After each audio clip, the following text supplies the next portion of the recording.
Dê uma olhada neste conjunto de ilhas no Mar Báltico. Elas são chamadas de Ilhas Åland, sendo a principal Fasta, onde vivem 90% das suas 30 mil pessoas. Além dela, há cerca de outras 6.500 pequenas ilhas. A bandeira deles é basicamente a sueca, com uma cruz nórdica vermelha adicional. E a maioria do seu povo é etnicamente sueca, falando sueco como língua também, com 85% das pessoas e apenas 5% falando finlandês, mas apesar disso, faz parte da Finlândia. É provável que a maioria de vocês que estão assistindo, sendo suecos, finlandeses ou fãs de história e geografia, já saibam disso. Mas a história de como essas ilhas passaram a ser posse da Finlândia e como isso impacta o status único delas hoje em dia é bastante interessante. Então, neste vídeo, vamos aprender sobre isso.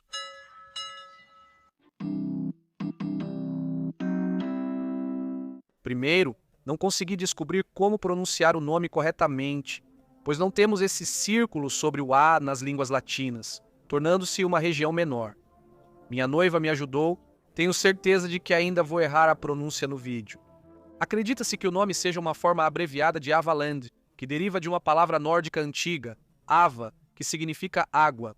Em finlandês, é chamado de Avenama, vindo da palavra Aven, que significa perca.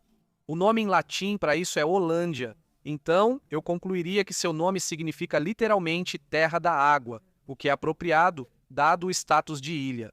Åland foi, na verdade, colonizada pela primeira vez por pessoas da cultura Kamenkeramik na pré-história. Essas eram pessoas nativas da Finlândia pré-histórica por volta de 4.000 a.C., milhares de anos depois. Outros povos do oeste chegaram, provavelmente da Escandinávia. Por volta do ano 500, vários assentamentos de origem sueca foram estabelecidos, e no século XII o rei sueco Erik IX, também chamado de Erik, o Santo, teria chegado e ocupado definitivamente as ilhas.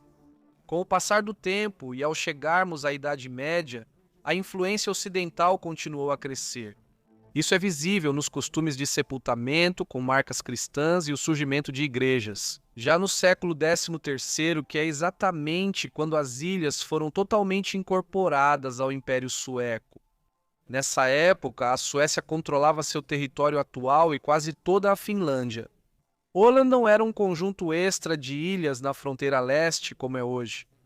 Ficava exatamente no meio do vasto reino deles. Este mapa mostra a carta da Rota Leste entre Estocolmo e Turku, com o arquipélago de Åland exatamente no meio dela. Para fins administrativos, elas foram atribuídas à Diocese de Turku, na Finlândia, e ao bispo designado pelo rei sueco para governar. Na verdade, era um nativo das ilhas, Ragnvald II. Durante a Idade Média, Åland tornou-se muito próspera. O Mar Báltico era o cenário de importantes rotas comerciais. A Liga Hanseática é um exemplo disso. E uma dessas rotas passava diretamente pelo Mar de Åland, indo de Roslagen, na Suécia, perto de Estocolmo, até o sudoeste da Finlândia. Eles provavelmente faziam parte de extensas redes comerciais, tanto que até moedas árabes foram encontradas nas ilhas. O castelo de Kastelholm também foi construído no século XIV e concedeu a Åland uma importância militar, também em conexão com as forças militares estacionadas em Turku.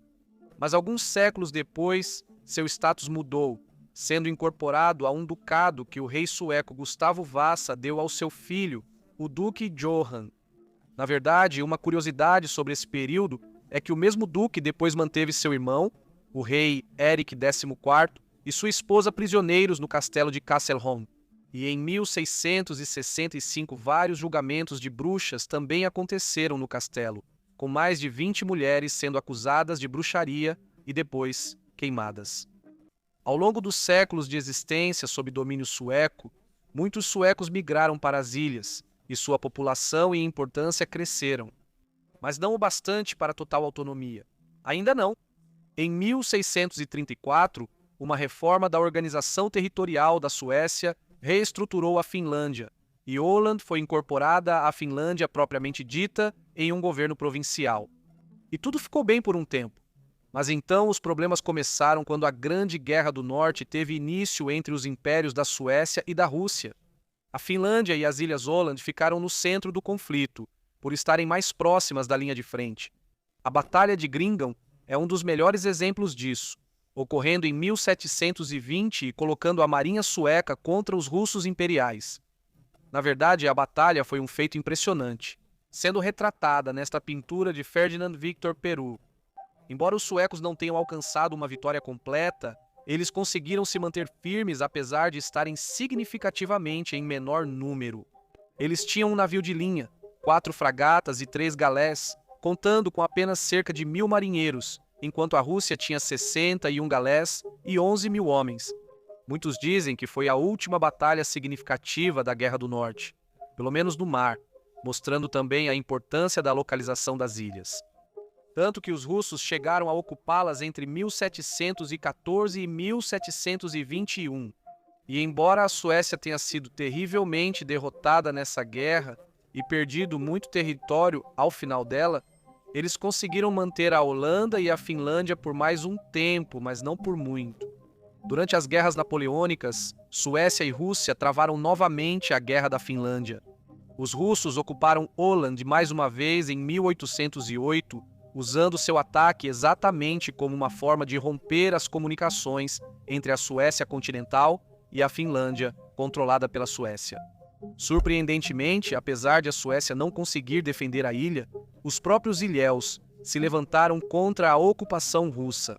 Um exército de fazendeiros e pescadores, liderado por um xerife local, Erik Otten, e um pastor, Johan Henrik Gumerus, conseguiu ser vitorioso contra as forças russas.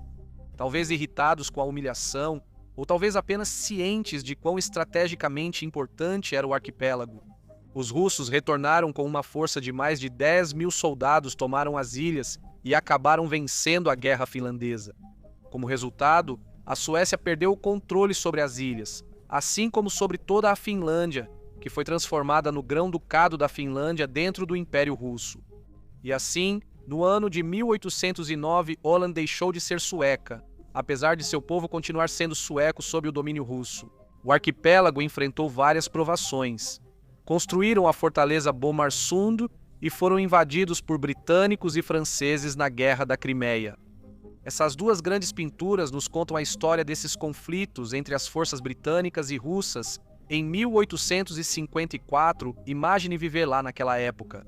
Você é apenas um sueco vivendo na sua ilha, de repente agora você é finlandês, depois russo e então britânico e francês. Tropas estão chegando à sua casa, invadindo sua cidade, tudo porque seus governantes atuais estão lutando para conquistar alguma península a milhares de quilômetros de distância. Apesar de toda essa loucura e conflito chamado Guerra de Åland, isso ainda é relevante para a vida nas ilhas hoje. Foi durante o Tratado de Paris, que encerrou a Guerra da Crimeia, que ficou determinado que seria proibido para qualquer um construir fortificações na ilha, com todos os antigos fortes sendo destruídos. Isso foi violado repetidas vezes nos séculos seguintes, mas ainda é relevante hoje em dia. Enquanto fazia parte do Ducado da Finlândia, a importância das ilhas fez com que elas fossem alvo de uma atenção mais direta da Rússia. Com o início da Primeira Guerra Mundial, a atenção voltou-se para a frente alemã e para o conflito interno subsequente.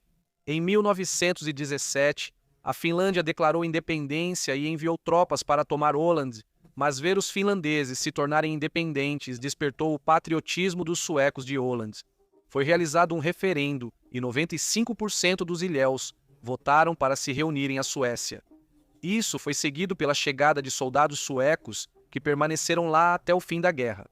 Na Conferência de Paz de Paris, a Suécia pediu as ilhas de volta, mas as potências da Entente negaram e decidiram mantê-las finlandesas. É difícil entender por que a Entente era tão contra devolver as ilhas para a Suécia, principalmente quando insistiam em alterar as fronteiras conforme a vontade dos moradores locais. Mas a Suécia foi neutra durante a guerra e por isso não teve tanta influência na Conferência de Paz. Talvez seja por isso que eles não conseguiram no final. A Liga das Nações realizou uma reunião sobre o tema. A Suécia concordou que as ilhas ficassem com a Finlândia como região autônoma, com respeito à identidade, língua e cultura suecas, além de garantir neutralidade e desmilitarização. A Finlândia é bilíngue. Sueco e finlandês possuem mesmo status constitucional, então isso não foi grande concessão. Na Segunda Guerra Mundial, as ilhas ficaram em paz. A Finlândia foi invadida pelos soviéticos na Guerra de Inverno. Porém, ao invés de retomar as ilhas, a Suécia apoiou a Finlândia com ajuda e voluntários. Eles só planejavam tomar as ilhas se toda a Finlândia fosse ocupada pelos soviéticos, o que não ocorreu.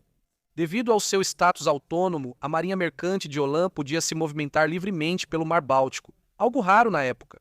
Dizem que prestaram transporte para os dois lados do conflito.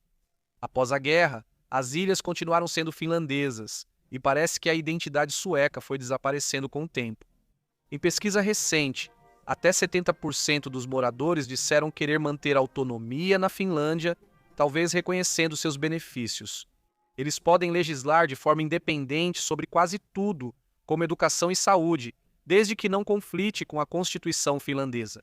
Em 1997, depois que a Finlândia votou para entrar na União Europeia, com 56% a favor, eles realizaram seu próprio referendo separado, que obteve mais de 70% de apoio. Hoje, eles continuam autônomos como parte da Finlândia, com 16 municípios que nos apresentam uma das coleções de brasões mais legais que eu já vi. A maioria deles tem apenas algumas centenas de pessoas morando neles. E é por isso que esse conjunto de ilhas continua finlandês hoje, apesar de ter pertencido à Suécia por grande parte de sua história, apesar de ser povoado principalmente por suecos que falam sueco e hasteiam uma bandeira sueca. E é também essa história única que leva ao seu status igualmente único hoje. Muito obrigado por assistir a este vídeo. Lembre-se de se inscrever se quiser ver os próximos. E nos vemos na próxima vez para mais conhecimento geral.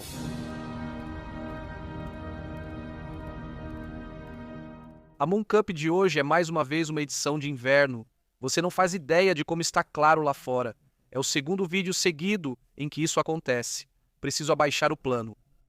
É que, tem um prédio muito branco em frente ao meu prédio, e ele reflete tanta luz que eu mal consigo enxergar qualquer coisa.